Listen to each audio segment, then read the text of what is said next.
صباح الفل عليكم واهلا بيكم. معاكم داليا وقناه بيتو تشانل.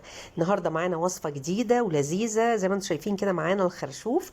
ادي الحجم بتاعه. بشوف الحجم القاعده بتاعته ازاي لما بقوم ماسكاه من تحت. يفضل ان الخرشوف لما تجيبيه يكون مقفول مش مفتح قوي كده. انا جايبه جزء مفتح وجزء مفتوح عشان مقفول عشان اوريكي. المفروض بقى بننضفه باكتر من طريقه. زي ما انتم شايفين كده بقى بشيل بقى ورقه ورقه. كنا زمان نشيل ورقه ورقه كده وناكلها باسناننا. بناكل الجزء الابيض اللي فوق. انا هنا هشيل بحيث ان انا احافظ على الجزء الابيض في قلب الخرشوفه نفسها. هبتدي انضف كده بسرعه بسرعه حوالين داير. طبعا هو موجود الايام دي في الاسواق، بقاله سنين قوي ما بشوفوش بصراحه. السنه دي لقيته ورخيص مش غالي. بعد ما نضفت كده الاوراق هبتدي بقى بالسكينه، ولازم السكينه تكون حاميه. وخلي بالكم من ايديكم عشان ما تتعورش. ببتدي بقى انا اشيل الجزء اللي فوق ده. بعد ما قطعت الجزء اللي قدام ده اللي فوق ببتدي ان انا بالسكينه بحدد كده واشيل بالمعلقه الشعر اللي جوه ده. وابتدي ان انا اعمل القاعده اظبطها والجوانب بحيث اي حاجه اي قشر من الجوانب ما شلتهوش وانا بقطع ورقه ورقه. ابتدي ان انا اشيله واسويه بالسكينه. اجيب بقى طبق فيه ميه عاديه من الحنفيه، اعصر فيه ليمون واحط فيه شويه دقيق واقلب كده وادوب واحط الخرشوف اللي انا هنضفه. ليه بقى بحطه كده؟ لان الخرشوف ده كله مليان حديد، فلو انا سبته هيسود. فانا بحطه كده في الميه والدقيق مع بال ما اخلص كل الكميه عشان احافظ على لونه. الطريقه التانية زي ما انتم شايفين كده، جبت بقى السكينه بعد ما سنتها بالمسن وابتديت ان انا اقشر حوالين داير. ودي الطريقه اللي الناس كلها بتعملها بره.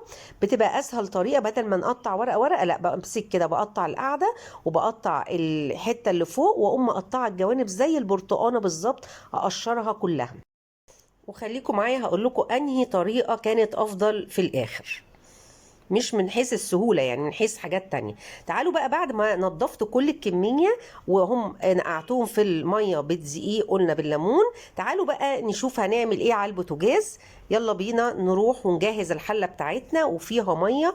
واول ما المية تغلي كده هبتدي ان انا اعصر ليمونة. طبعا الخرشوف اللي انا نقعته هغسله واصفيه. وبعد كده هو هبتدي انزله بقى هنا في الميه المغليه اللي حطيت فيها ليمون اهو.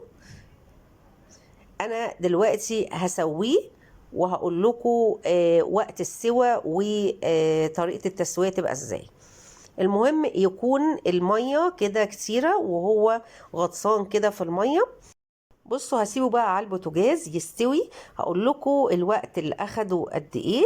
طبعا هيغلي وانا كده باجي بقلب فيه كده عشان اللي تحت يبقى فوق واللي فوق اللي تحت، على اساس يبقى كله التسويه واحده. ما بغطوش ولا حاجه اهو زي ما انتم شايفين. فضلت وراه وهو بصوا تعالوا شايفين الفرق باين قوي. فرق من اول ما حطيناه لحد دلوقتي. بصوا ابتدى يبقى فيه تسويه. انا محتاجه ان هو يبقى نص سوا مش سوا كامل. شلته بقى وصفيته من الميه واخد معايا حوالي ربع ساعه او تلت ساعه. تمام. عشان هيكمل تسويه تاني في الفرن، فانا محتاجه يبقى نص سوا. تعالوا بقى نشوف هنا حله وهحط فيها ماده دهنيه، سمنه بلدي او زبده زي ما انتوا عاوزين او زيت. حطيت هنا معلقه سمنه بلدي ومعاها شويه زيت، وحطيت بقى معايا شويه دقيق كده حوالي معلقتين دقيق، على اساس ان انا بعمل ايه؟ بعمل بشاميل. بعمل البشاميل اللي انا بعمله مع المكرونه صينيه المكرونه بالبشاميل او باللحمه المفرومه. طبعا لازم يبقى الدقيق لازم يستوي شويه كده ولونه يغير مع الماده الدهنيه. وطبعا بقلب عشان ما يبقاش فيه اي تكتلات. وهبتدي بعد ما يوصل للون التمام هبتدي انزل باللبن بتاعي. طبعا انا بعمل بشاميل مش كتير على قد الكميه بتاعه الخرشوف. ببتدي ان انا انزل اللبن وبعد كده بضيف. انا بحب مع البشاميل اضيف شوربه. عاوزه تضيفي ميه اوكي، عاوزه تضيفي لبن كله اوكي. فانا ضفت شوربه، كانت عندي شوربه فراخ فهضيف. وابتدي ان انا بالويسك او بالمضرب اليدوي ابتدي بقى اقلب كله كله كله وانا مهديه النار على وسط، واحط الملح والفلفل بتاعي واقلب لحد ما اوصل للقوام اللي انا عاوزاه. ولا عاوزاه تقيل قوي ولا خفيف قوي. تمام.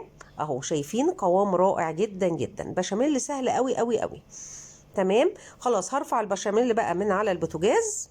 تعالوا بقى نجهز الصينية بتاعتنا. طبعا انا شغلت الفرن على درجة حرارة عالية عشان يسخن من تحت، بس ببتدي احط بقى شوية بشاميل كده في الصينية اللي هشتغل فيها، وهبتدي ان انا اخد شوية بشاميل وهحط عليهم اللحمة المعصجة، ودي اختياري، انا بحب اعمل شوية بشاميل على لحمة معصجة عشان تبقى متماسكة وانا بحشي الخرشوف بتاعي. تمام. طبعا اللحمه المعصجه سهله جدا، عباره عن بصل مع الماده الدهنيه يبتدي يتشوح، بعد كده بنزل باللحمه المفرومه بتاعتي وابتدي اسيبها واقلب فيها لحد ما تشرب ميتها وتبقى مفروله كده وجميله، وبحط التوابل بتاعتي. فاللحمه المعصجه سهله وهتلاقوها على القناه حطاها.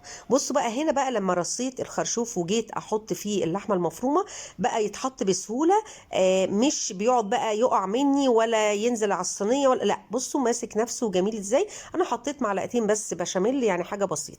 بعد ما خلصت كده اللحمه المفرومه ابتدي بقى انزل البشاميل بتاعي كده. بصوا السمك بتاعه جميل ازاي بسهوله كده، ولا بقى تقيل قوي مكلكع ولا خفيف جدا الاقيه ساب مني، لا.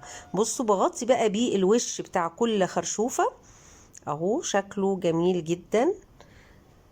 ممكن بقى تضيفي على الوش، ممكن لو عاوزه تحطي جبنه رومي مبشوره او جبنه موتزاريلا، اوكي، بتدي تيست وبتدي لون اسرع في الفرن.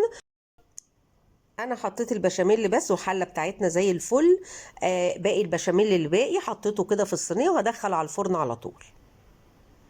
بعد بقى ما دخلته على الفرن وخد السوا بتاعه، ادي النتيجة زي ما انتم شايفينها، محمر وجميل وتحفة.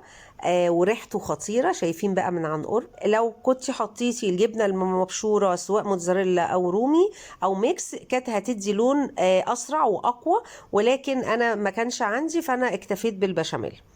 تعالوا بقى نشوف الدنيا واحدة واحدة كده وندوق مع بعضينا. واو، شكله تحفة تحفة زي ما انتم شايفين كده. تعالوا بقى نبص على التسوية بتاعته من جوه بالمعلقة اهو، سهل قوي.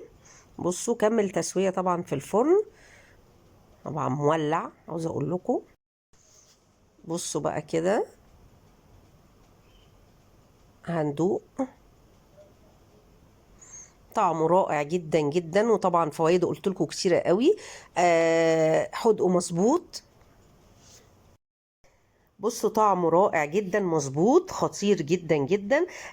الطريقه الافضل في التنظيف الاول قبل ما اقول لكم الطريقه، بصوا البشاميل واللحمه المفرومه كل طبقه متماسكه ومحتفظه بوضعها. الطريقه الافضل هي طريقه التقشير زي البرتقانه.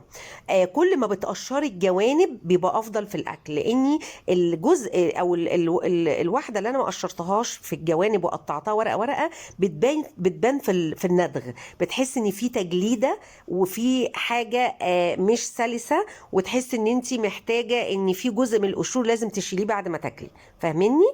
الافضل كسهوله وكتست في الاخر وكطعم ان انت تقشريها زي البرتقانه. اتمنى الوصفه تكون عجبتكم، ما تنسوش اللايك والشير، وباي باي.